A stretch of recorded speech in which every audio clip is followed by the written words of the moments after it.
está Neumonorte.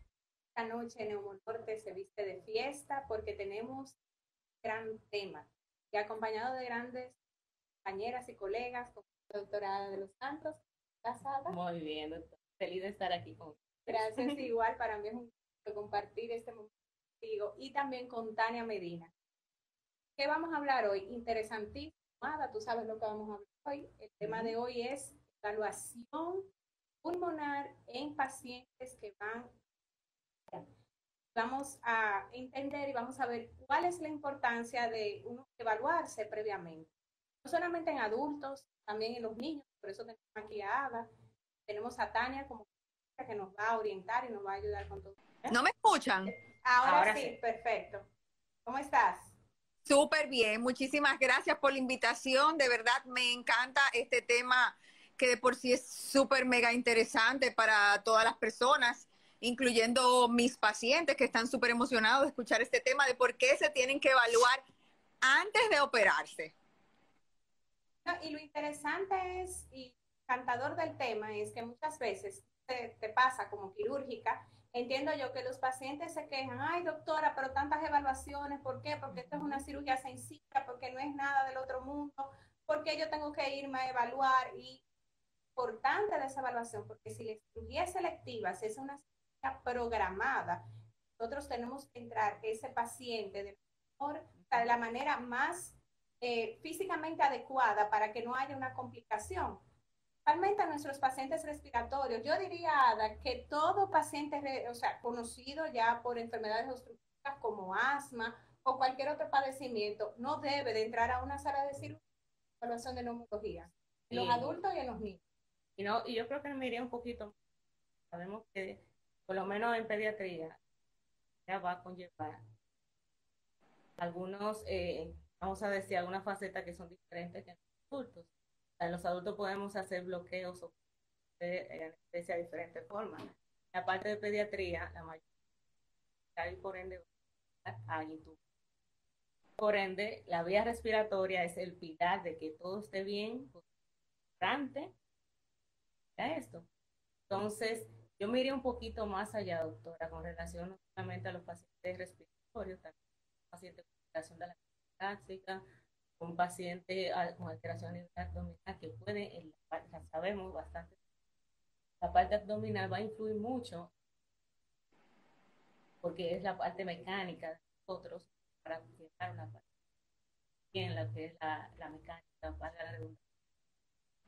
Y en los pacientes obesos que no tienen absolutamente nada respiratorio, también estos pacientes van a presentar una disfunción, o sea, van a comportar como pacientes así, sugerente a restricción o un paciente. O sea, que yo me iría un poquito más allá de lo que son respiratorios. Y que ahora estamos viendo obesidad en niños también. O sea, no solamente en ahora, la adolescencia tiene mucha obesidad y los niños también. Perdón. Yo personalmente te cuento que todo paciente que voy a operar de cirugía plástica, les realizo una evaluación prequirúrgica por neumología. Estamos en tiempos de retos de COVID, a veces no, sin presentar ninguna sintomatología.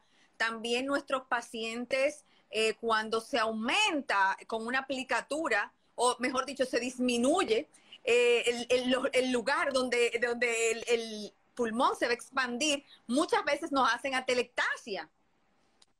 Entonces, yo a todos mis pacientes son evaluados, el 100% de mis pacientes por neumología. Yo soy fan de que entre más evaluaciones a un paciente, entre comillas, sanos, mejor el pronóstico para estos pacientes. O sea, todos mis pacientes son evaluados, tienen una evaluación exhaustiva, incluyendo Doppler, para ver si tienen coágulos anteriores, incluyendo evaluación por neumología, cardiología, ecocardiograma, y muchos otros estudios, porque es una cirugía electiva que debemos entrar de la manera más preparada posible para un desenlace feliz, yo diría.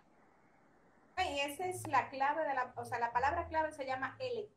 Cuando nosotros decimos electiva es que nos da el margen para nosotros poder entregar ese paciente a sus familiares, o sea, en la mejor forma, sin ninguna complicación, sin tener que pasar a un cuidado intensivo y todo eso. Entonces, por eso es la importancia de que todo paciente sea bien evaluado antes de su cirugía electiva, porque si es una cirugía de emergencia, Tania, no hay de otra. O sea, hay que ver riesgo-beneficio en ese paciente y tenemos que accionar y tenemos que hacer lo que hay que hacer. Pero cuando hablamos de una cirugía electiva, o sea, es imposible usted entrar a dar anestesia, más ustedes que son tiempos quirúrgicos largos que ustedes utilizan, y muchas veces, o sea, la mayoría de las veces las anestesias van a ser completas. En el caso de ustedes, nosotros sin una spirometría, una prueba de función pulmonar, sin nosotros ver la mecánica de ese paciente.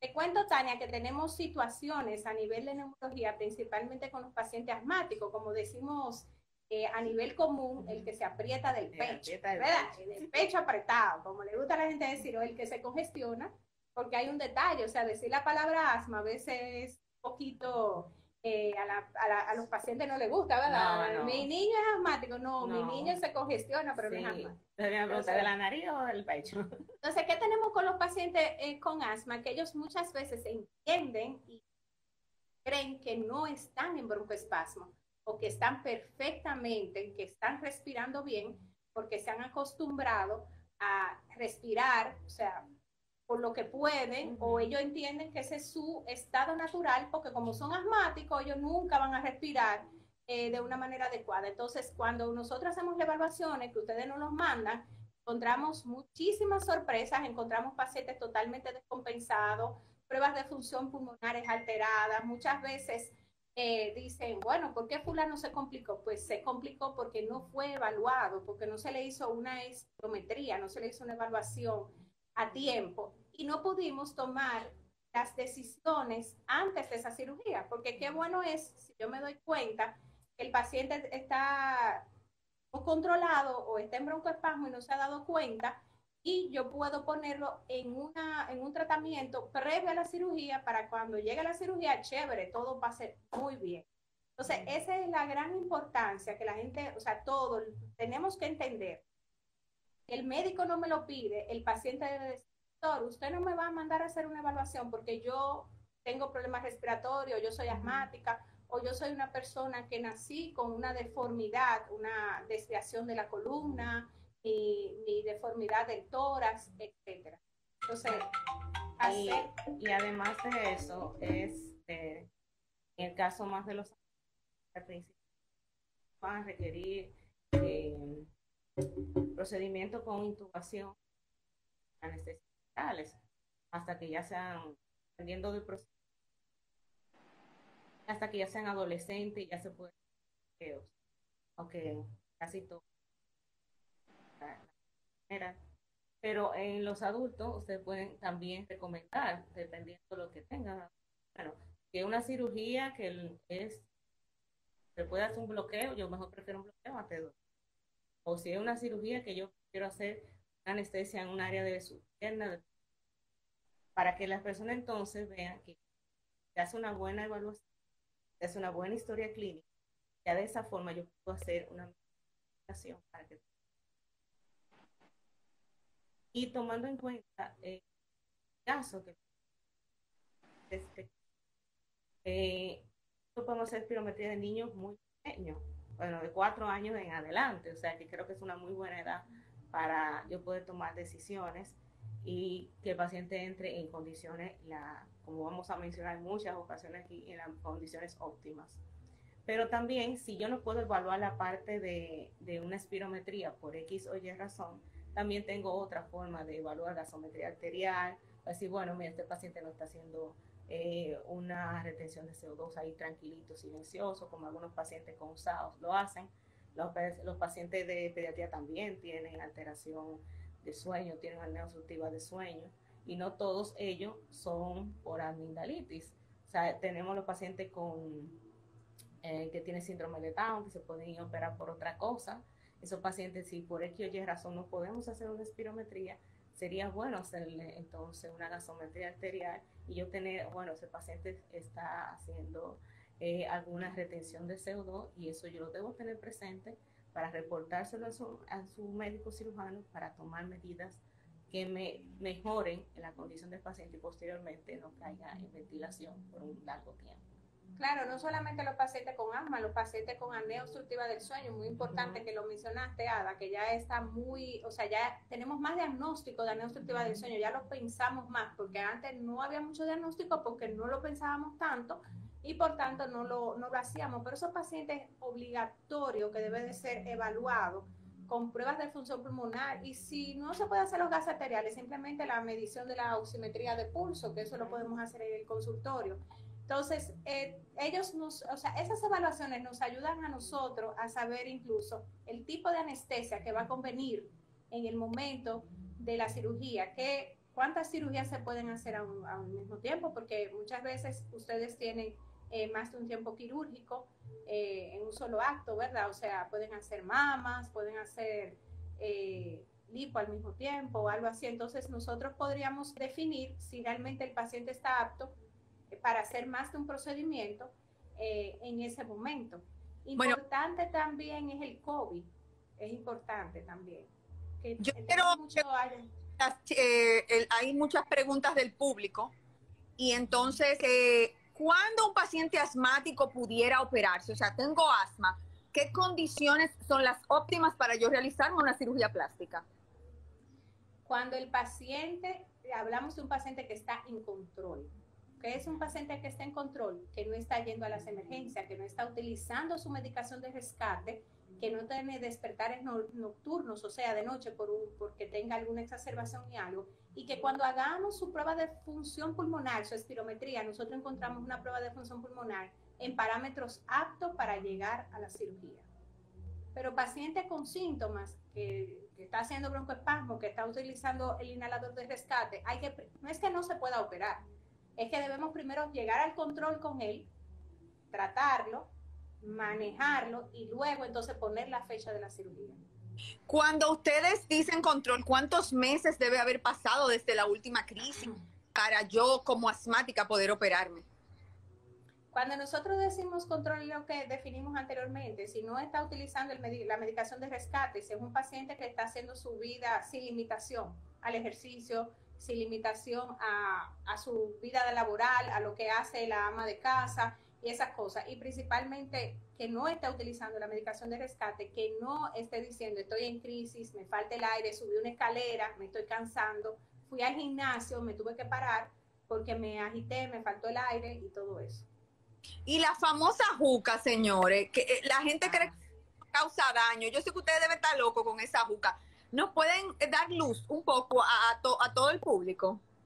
Bueno, doctora, yo que trabajo con niños, me he asombrado con la cantidad de adolescentes que me ha llegado a la consulta, porque los papás lo han encontrado con la juca o porque empezó con dolor de pecho y decidieron, o si no, el vape, o sea, el cigarrillo electrónico, decidieron llevarlo al médico. O sea, tenía un dolorcito de pecho, empezó a toser, entonces le dijeron al papá, bueno, es que yo estoy haciendo tal cual cosa. Y de las pruebas de función pulmonar que he hecho en el consultorio, ninguna ha salido normal y son niños previamente sanos. O sea, son adolescentes que no tenían ningún antecedente conocido, o sea, no eran niños asmáticos, ni tosedores, ni tampoco con antecedentes de prematurez, que eso es una condición que puede llevar a tener una alteración en la espirometría. Esto sí puede, yo creo que vamos a seguir siendo eco de esta situación, que vamos a tener problemas.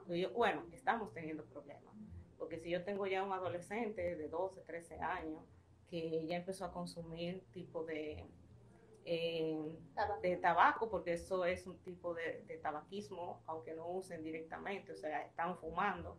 Estos pacientes, ya cuando le lleguen a la doctora Nandi, van a estar en una condición un poquito precaria, vamos a decir, porque es un pulmón que todavía no está plenamente desarrollado. Y como bien sabemos, ya los pulmones a los 30 años empiezan un declive de envejecimiento. Entonces, ¿qué sucede? Si yo debo... Por favor. No, doctor, usted tiene 21. Sí, pero estoy cerca de los 30. Entonces, tener una buena salud respiratoria implica también eso, o sea, alejarse del tabaquismo, hacer actividad física independientemente de que si padezcan o no padezcan de una enfermedad respiratoria. O sea, hay que buscar la forma de tener una actividad que me pueda mejorar mi capacidad pulmonar. O sea, puede ser caminar diario, puede ser, o sea, cómprense un Nadar. perro, adopten un perro, Bailen puede ser, a caminar. Nadar, exacto, nadar. nadar, bailar, o sea, la gente que no quiera hacer, como se dice, un deporte formal. Es más, yo tengo unos pacientitos que yo le digo, pues siguen con el TikTok. Porque ellos no quieren hacer nada o viven en un sitio donde no tienen ningún deporte formal. Entonces yo le digo, bueno, sigue con el TikTok, que eso te va a ayudar.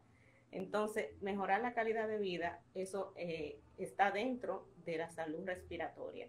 Y el tabaquismo, y aunque mis pacientes, muchos de ellos, no vayan por esa razón a hacer cirugía, o por él, y oye, razón no van a hacer cirugía, pero sí deben tener presente que en el caso de la doctora, cuando ya le llegue un adulto de 20 años o 22 años, que empezó con el problema del tabaquismo a los 12 años, que antes fumaban un tipo de cigarrillo tradicional y ahora están sustituyéndolo por eso y un tipo de tabaquismo que no tiene ninguna regularización. O sea, lo pueden comprar, porque algunos me dicen a mí, no, yo voy y lo compro. Y yo, pero ¿cómo que tú compras eso? Tú eres un niño. Entonces ya ustedes se pueden imaginar cómo va a llegar ese paciente a la adultez, con No, muchas es limitaciones. importante que quede claro que la juca, el vap o el vapeo, como dicen ellos, es tan dañino como nosotros consumir cualquier otro elemento tabáquico. Y que estamos viendo, Tania, ya en niños, o sea, Ada lo va a decir, los pacientes con EPOC, aquellos pacientes con enfisema pulmonar, pues ya como ella lo explicó, pues le estamos viendo mucho antes y ya estamos viendo niños con pulmones afectados, dañados de pulmones que parecen personas de 60 y 70 años. Entonces, realmente esto de la juca y el vape o el vapeo, hay que poner especial atención porque se está dejando pasar como algo suave, como algo que no produce, que no hace daño y sí hace tanto daño como los demás. Y el consumo está demasiado alto. No, y déjame decir, doctora, que hay países que han tomado las riendas sobre esta situación y en México se prohibió. O sea, se prohibió, no se vende, no se, o sea, la gente no, si lo van a consumir van a tener que fabricarlo, llevarlo de otro lugar porque Tenemos ya se prohibió. de México para acá, porque cuántas personas también sin querer fumar juca, fumamos juca porque alguien al lado le está fumando. Sí, los fumadores pasivos también hay que tenerlo presente y todo eso me parece que se involucra, bueno, no me parece, me aseguro que dentro de la historia clínica de cuando tenemos los pacientes frente a nosotros, que vamos a hacer una evaluación prequirúrgica, hacer una muy buena historia clínica. O sea, yo revisar todo, en mi caso yo reviso, que obvio soy pediatra, hasta la parte neonatal, o sea, cómo fue el embarazo, porque si el niño nació prematuro, entonces va a tener una cicatriz a nivel pulmonar, que va a permanecer con él, y que ese paciente ni de relajo se les puede acercar el tabaquismo. Entonces, debemos tener todo esta historia clínica tan bien estructurada para que nada no se escape y de esa forma ir previniendo y resolviendo las situaciones que pudiesen posteriormente traer algún tipo de problema. Sí, y también saber que no solamente el fumador pasivo es el que está casado con alguien que fuma, sino los hijos de los fumadores son fumadores pasivos. Y no solamente el tabaquismo, también las personas que están expuestas al humo de leña o a los fogones, o sea, este tipo de cosas pueden ir también maltratando el pulmón. Y eso cuando se hace la evaluación. Una pregunta que están haciendo frecuentemente acá. ¿Qué yo puedo para prepararme para esa prueba, esa espirometría, para pasarla, para poderme operar? ¿Qué consejos dan? No son las pruebas nacionales, o sea, para nada. Mujeres que no la pasan y se tienen que ir para su poco para abajo y entonces ellas quieren tal vez utilizar el inspirómetro antes de, no sé, ¿qué ustedes les recomiendan? No es necesario usar un inspirómetro. Creo que lo primero que tienen que ir relajada, tranquilo. Con tiempo. Sí, o sea, y no ir con ropa apretada. Y de verdad, los niños de 4 años pueden hacer una espirometría, por Dios. Si un niño de 4 años puede hacer una espirometría, uno un poquito, o sea, uno de 15, de 21, por Dios lo puede hacer. O sea, no hay que hacer como una preparación Como a veces lo que sí le enseñamos, usamos motivadores, creo que en los adultos en algún momento lo podemos utilizar, que son como tipos, a veces usamos pausa para soplar, para que yo entienda. El chiste, lo primero, lleguen tranquilos, con tiempo, como dice la doctora, prestar atención cuando se le hace la explicación, se le dice que tome mucho aire, que posteriormente lo saquen rápido y fuerte y que se mantengan soplando. En un solo soplido tienen que hacer todo esto, o sea, no pueden hacer, no pueden hacer una repetición de para nada, o sea, deben hacer un solo soplido y posteriormente a eso explicarle que se sopla con el abdomen, no se sopla con el cuello, no se puja, o sea, que simplemente se sopla y que deben tener la nariz en ese momento y todo neumólogo debe ponerle sus pincitas nasales para que esas personas no tomen aire por la nariz y me alteren lo que es la gráfica. Y de que se relajan ya. No, y es un ejercicio respiratorio. O sea, decirle que simplemente es un ejercicio de esfuerzo respiratorio, que se calmen, que lo van a poder hacer, que no tiene nada, porque muchas veces van estresados y también van tan pendientes de que no le contraindiquen la cirugía, que en vez de poder hacerlo bien, entonces lo hacen mal, porque no quiere que le contraindiquen la cirugía, entonces se ponen tensos, se ponen nerviosos y no logran hacerlo. Sí, pero a mí una vez me preguntó una madre, ¿y es bajo anestesia? Y yo, no. O sea, para nada. Es algo que yo lo encuentro hasta como un juego, por lo menos en mis pacientes. Yo lo que sí he visto es que los adolescentes me dan más trabajo. Sí. O sea, como para soplar más. O sea, para que puedan llegar el tiempo, no es que no llegan, sino como que ellos dicen, ya me vacié, ya no me queda más. Ya se me acabó todo el aire. Y yo, no, imposible, no se te acabó todo. O sea, los adolescentes son un poquito más especiales. Yo digo que por la misma edad donde se encuentran. La rebeldía también. Sí. En los adultos, no. Los adultos mayores nos dan un poquito más de trabajo, entonces yo le digo, usted ha soplado fogones, comience a soplar fogones ahí para que usted vea. Entonces, pero sí, lo importante, Tania, es que el que va a hacer la espirometría, no solamente el que va a hacer, sino el técnico que va a hacer esa maniobra, acompañar a ese paciente también, sepa explicar y tenga la paciencia para que el paciente se sienta cómodo y pueda realizar la maniobra. No, y celebrárselo, doctora. O sea, hacen una buena y hay que celebrárselo. Claro. Decirle, no, wow, hizo muy bien, aunque eran 20. Ahora, es importante también saber que si lo repetimos mucho, va a llegar un momento que no se puede porque se va a cansar. O sea, sí. De manera, o sea, si ya tú llevas 3, 4, 5 intentos, pues es mejor que tú le digas, venga mañana, tranquilito, y se lo volvemos a repetir, pero no seguir porque no va a ser la mejor espirometría porque ya va a estar cansado. Sí.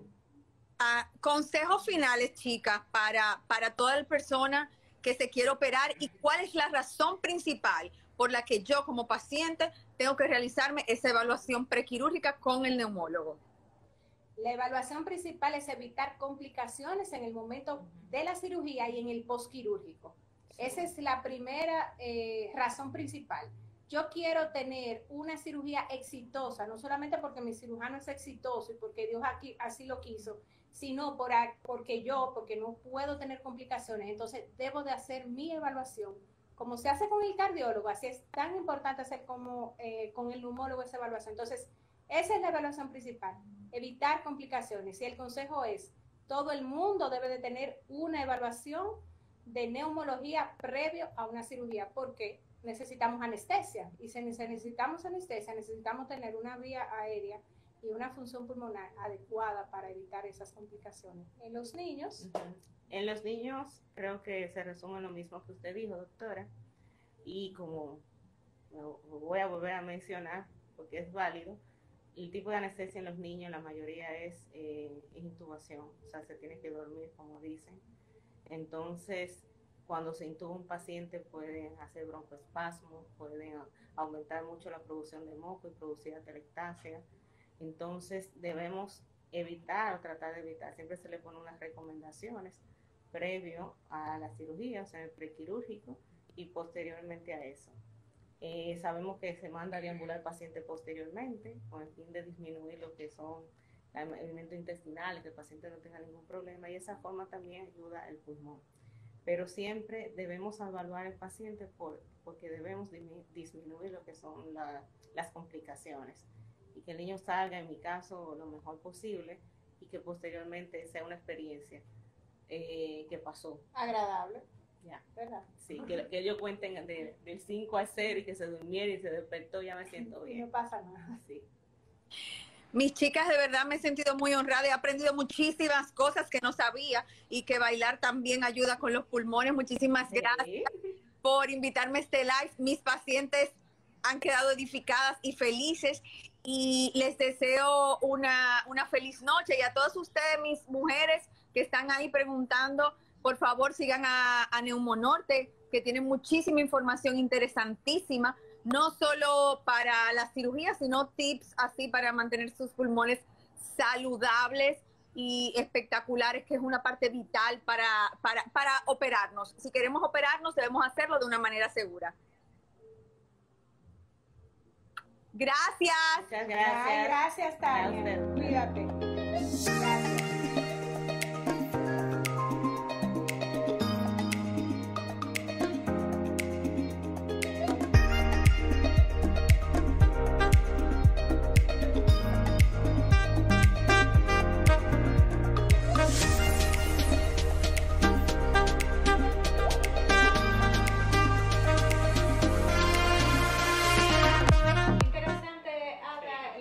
De Tania, o sea, fue bastante chévere, bastante puntual. Hay otros detalles que creo que podríamos abarcar y bueno, estamos en COVID. Sí, vivimos todavía en la covidianidad. Estamos en la covidianidad y obviamente pues no podemos dejar de hablar de evaluación preoperatoria o de evaluación para cirugía sin dejar pasar lo que está de moda, la pandemia, ¿verdad? Sí. ¿Qué ha pasado? O sea, muchas personas se me quejan, no sé si te pasa con los pediátricos, con los padres.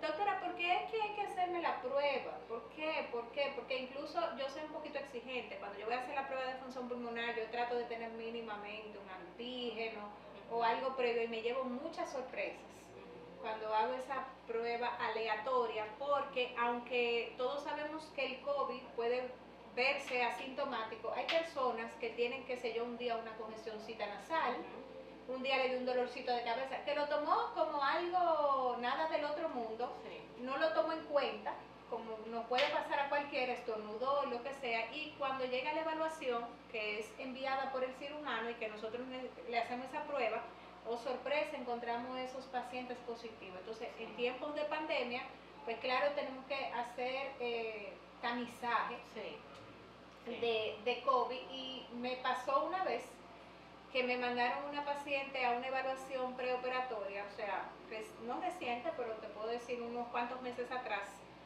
¿Sabes que los pacientes con COVID hacen lo que se llama la hipoxemia feliz? O sea, ¿te falta el aire? No. ¿Tienes dificultad? No. ¿Te sientes cansada? No, yo me siento bien, pero cuando tú le pones el oxímetro... Está desaturando. Desaturando, exactamente. Y cuando ella me llega a hacer esa evaluación para una cirugía, nada del otro mundo, la cirugía, y yo veo la radiografía, desde la radiografía pues ya había datos de vidrio deslustrados que llamaban la atención, y oh sorpresa cuando hicimos la tomografía, o sea, la paciente no salió de evaluación preparatoria, la paciente salió de ahí para internamiento, porque tenía su hipoxemia feliz. Entonces, incluso ese detalle, en este momento, de nosotros hacer tamizaje de COVID, hay que hacerlo. No, y yo me voy más allá, doctora, también hay aquellos pacientes que tuvieron coronavirus. O sea, hemos tenido pacientes que pasaron por el coronavirus, por infección por coronavirus, y se han quedado con alguna respuesta inflamatoria a nivel pulmonar. Y hacen lo que nosotros llamamos una hiperreactividad bronquial. O sea, ellos se han quedado con esta lesión. Nosotros los pacientes pediátricos ya no era algo como muy desconocido, porque si conocemos lo que son los pacientes con sibilancia transitoria, fueron porque vino un virus, me infectó principalmente ese bronquio, me lo inflamó, me lo descamó, y posteriormente yo quedé teniendo alguna reactividad bronquial. Y son los niños que son chiquititos, de 6 meses en adelante, y a los 4 o 5 años dejan de tener las crisis. Entonces, eso mismo está pasando ahora mismo, para la redundancia, con los pacientes con coronavirus. O sea, se están comportando, son niños que eran totalmente sanos, llegó el coronavirus y ahora están haciendo como pacientes asmáticos, nosotros llamamos infantes recurrentes, hasta que ellos terminan de quitar esta inflamación. Pero el problema es que no sabemos hasta cuándo llegue esta inflamación, que tenemos que explicarnos y sentarnos con los padres y decirles, mira, ahora tenemos esta situación de que tiene que usar inhaladores porque el paciente se está comportando como tal. Entonces, ese paciente que va a cirugía por X o Y razón, hay que hacer la evaluación, hay que prepararlo como un paciente asmático, claro, para que vaya a la cirugía. Entonces, ese antecedente ya dentro de de lo que yo reviso, está, padeció en algún momento de coronavirus, está vacunado, está, o sea, porque también debemos tomar esto. Ya se sabe que las pruebas de función pulmonar se alteran, dependiendo de qué tan grave fue el coronavirus. O sea, podemos tener pacientes que se alteraron la parte mecánica en sí, pero también hay pacientes que se le alteró la parte de difusión, de la capacidad de difusión de los mismos. No, y eso mismo, pasaste por un COVID, sea leve, moderado, severo, debes también de evaluarte, porque como comentas, Ada, no sabemos con qué lesiones pulmonares quedó, o sea, no sabemos cuáles datos, si esos datos de fibrosis que en ese momento ese paciente tuvo han persistido, aunque la experiencia ha sido que gracias a Dios hay mucha resolución en los cuadros, o sea, hay mucha vuelta, o sea, esa tomografía a mejorar, pero también hay pacientes que quedan con datos de fibrosis con muchas lesiones, entonces hay que asegurarse bien esa evaluación antes de llevar a ese paciente a la anestesia, porque el problema, la cirugía, no es la cirugía, es la anestesia. Entonces, ese momento y ese paciente, un paciente que usted puede evitarle una complicación, no hay una cosa más desagradable que a ti te entren a hacer una cirugía, hasta una cirugía plástica, que es para tu beneficio, porque tú quieres verte mejor, lo que sea, y de momento tú termines en un intensivo.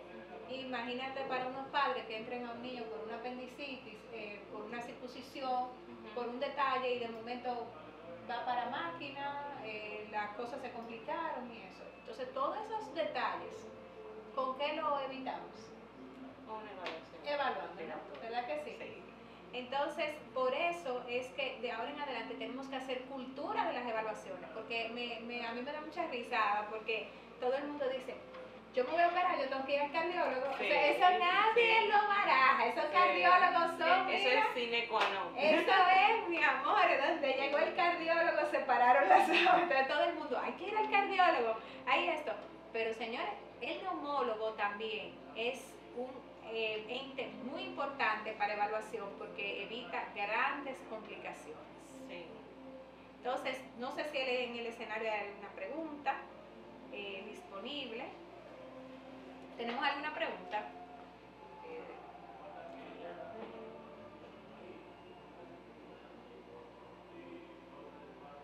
Sobre... No. Bueno, no tenemos pregunta, doctora. Por lo menos yo no tuve ninguna pregunta, no he visto. Y el objetivo de esta noche, creo yo, para Nomo Norte, o sea, la felicidad de Nomo Norte es que nosotros quedemos con este aprendizaje. Debo de evaluarme. O sea, evaluarse por neumología no es porque el cirujano quiere que tú gastes más dinero. O porque mira qué difícil de este sacrificio que yo hice para hacerme esta cirugía, entonces me mandan al cardiólogo, pero también me mandan al neumólogo, pero ¿por qué tantas evaluaciones? ¿Por qué? O es un niño, ¿por qué? Si es un niño que es sano, que no sufre de nada. Pero todo esto es con el beneficio y con el mejor deseo de que todo termine con un final feliz y que no haya complicaciones.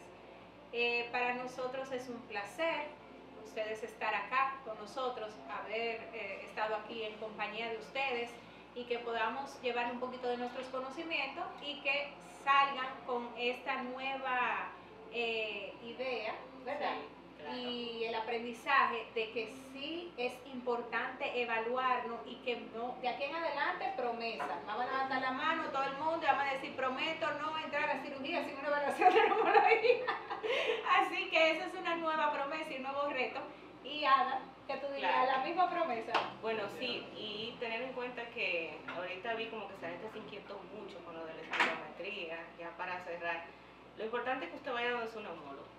Su neumólogo decide si se la hace, no se la hace, la idea es que se la hagan, pero si no se la hacen, no crea ustedes que se va a acabar el mundo, si ustedes no pueden, se va a acabar el mundo. Realmente es una intención, es solamente conocer, porque es como la espirometría para nosotros es como una glicemia para un paciente, para un electro, para un cardiólogo, una glicemia para un endocrinólogo. Es una forma de medir de forma objetiva lo que está pasando. Por lo general, yo creo que más que la población en general, es como llevarle este mensaje a nuestros colegas, para que tengan también a bien sabido de que los pulmones también están ahí y que se necesitan de forma importante para realizar las actividades diarias. Entonces, muchísimas gracias, doctora, por estar aquí conmigo. Igualmente para mí, Ana, un placer compartir el escenario contigo, y yo creo que ha sido una noche maravillosa donde hemos aprendido mucho y donde de aquí en adelante vamos a salir con el lema de que no hay nada más importante que respirar, y que respirar bien, ¿verdad? Bien, que sí? Por favor. Así que por favor. buenas noches para todos, y aquí estamos a su orden, la doctora Ara de los Santos, que está en Neomédica, y la doctora Anandi Mayor en el materno infantil, la doctora Tania Medina como cirujana plástica. Entonces quedamos a sus órdenes. Gracias y feliz noche. Feliz noche.